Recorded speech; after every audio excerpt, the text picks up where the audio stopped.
सोचो एक दिन तुम सुबह आँख खोलते हो और तुम्हारी खिड़की के बाहर ना ब्लू स्काई ना वाइट क्लाउड्स, सिर्फ एक लाल सुनसान दुनिया। वहाँ कोई पेड़ पौधे नहीं, कोई समुंदर नहीं, बस रेगिस्तान, ठंड और एक खामोशी जो तुम्हारे दिल की धड़कन से भी ज्यादा तेज सुनाई देती है। क्या तुम वहाँ सरवाइव कर पाओगे? और क्या हम इंसान कभी वहाँ पहुँच पाएंगे? मार्स, एक ऐसा प्लेनेट जो थाउजेंड ऑफ ईयर्स से हमारे इमेजिनेशन का हिस्सा रहा है। पुराने लोग इसे एक देवता मानते थे, एक लाल तारा जो युद्ध का प्रतीक है। बेबीलोन के लोग इसे नेरजल कहते थे, डिस्ट्रक्शन का देवता। रोम ने इसे मार्स नाम दिया, गॉड ऑफ वार। और फिर 17वीं सदी में टेलीस्कोप आया।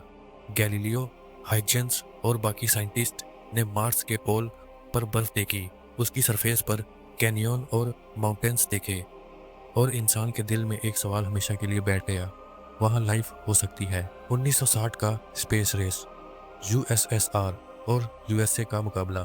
Soviet Mars 1 fail. नासा का मैरिनर 4 पहली बार क्लोजअप इमेजेस भेजने वाला मिशन। और जब इमेजेस आई तो सपने थोड़े टूट गए। एक dry dead planet, no rivers no forest, बस क्रेटर और रेगिस्तान। लेकिन इंसान ने हार नहीं मानी।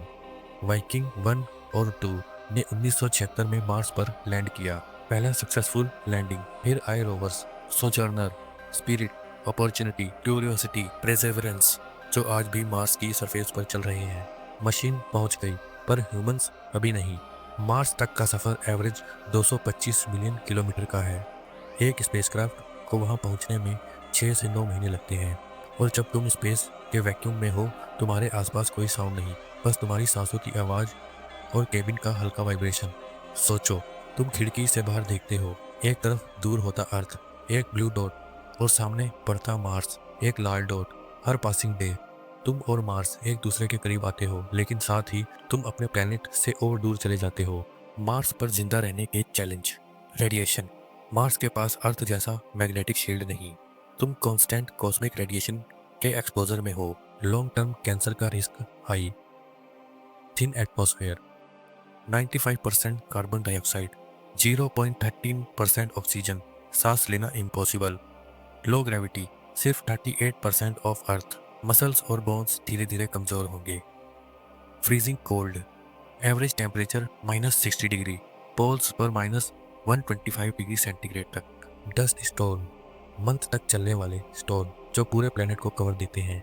स्पेस ट्रैवल सिर्फ बॉडी का टेस्ट नहीं, दिमाग का भी है।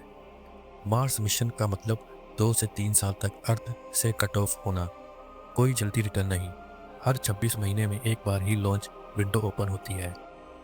आइसोलेशन, डिप्रेशन, मोनोटोनी, एक छोटी सी गलती, एक छोटा सा एक्सीडेंट, और तुम बस एक नाम बनकर हिस्ट्री की किताब में रह जाओगे। नासा के अल्टीमिस प्रोग्राम के बाद नेक्स्ट स्टेप मार्स। स्पेसएक्स का स्टारशिप रीयूजेबल रॉकेट जो 100 लोग ले जाने के लिए डिजाइन हो रहा है। चाइना का प्लान 2033 में मार्स पर फर्स्ट टांग रखना।